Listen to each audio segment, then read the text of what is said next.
I served in the Navy on active duty for 9 years and then joined the reserves. Coming from 2 small boy ships, 300 people on each boat, you had a sense of family, a sense of brotherhood. You took care of each other.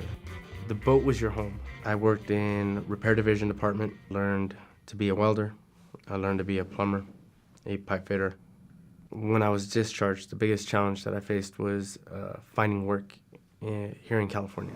This is the first generation of business leaders that has largely never served in the military. And so it's very, very difficult for veterans to translate the skills and the jobs they did in the military to something similar in the civilian world. We had nowhere to go, so we were staying with my wife's parents. There was constant bickering because I was unemployed. We couldn't stay there anymore. We found a small house in Palmdale. Having to look for work on a daily basis, sending in application after application, resume after resume. I was giving up. My whole life fell apart. At one point, we were on food stamps. My unemployment was only giving me $240 per week. Trying to survive, pay rent, pay bills, I didn't feel like the man I should have been. I wasn't providing the way I was taught to provide. The only thing that was keeping me going were both my kids, my wife. It was driving me to the point of insanity, of not getting any word or feedback from companies. And I just decided to go back to school. He had the skills already within him. He was just out trying to fine-tune his skills. When I started attending, I heard about JVS from the VA representative there at the college. I went down and I talked to Aaron and to John there at JVS. When Laurence first came to Veterans First emotionally, he was torn down.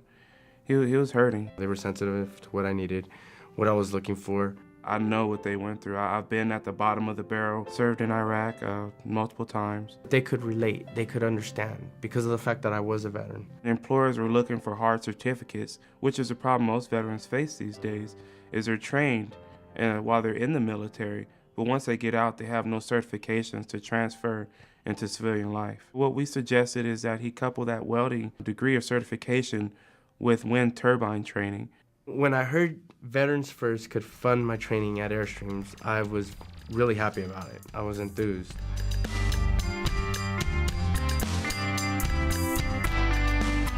I knew once I completed it, it would help me actually get a real job. The electrical skills that Laurence learned at Airstreams turned out to be really valuable for him. I ended up getting the job with ASC, Aerospace Service and Controls.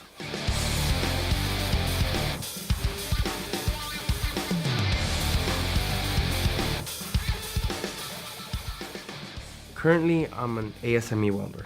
For the last 7 months, things have been working great. The certifications, the training, everything that helped me to get the job, it made me as confident as possible. He's now completing his associate's degree at AV College and doing very well. I want to earn my degree in welding, but I want to transfer. I need to complete mechanical engineering. I want to go into aerospace engineer. I think Laurence's motivation is his family. I'm a lot happier wanting to progress and to strive higher. Helping other veterans, I love it, just as another veteran did to me. If it wasn't for John and Aaron, I wouldn't be where I'm at. I think that if there's any other veterans that are out there like I was, they need to take a look at Veterans First. They need to talk to somebody to see what they could do to help them, like they did help me.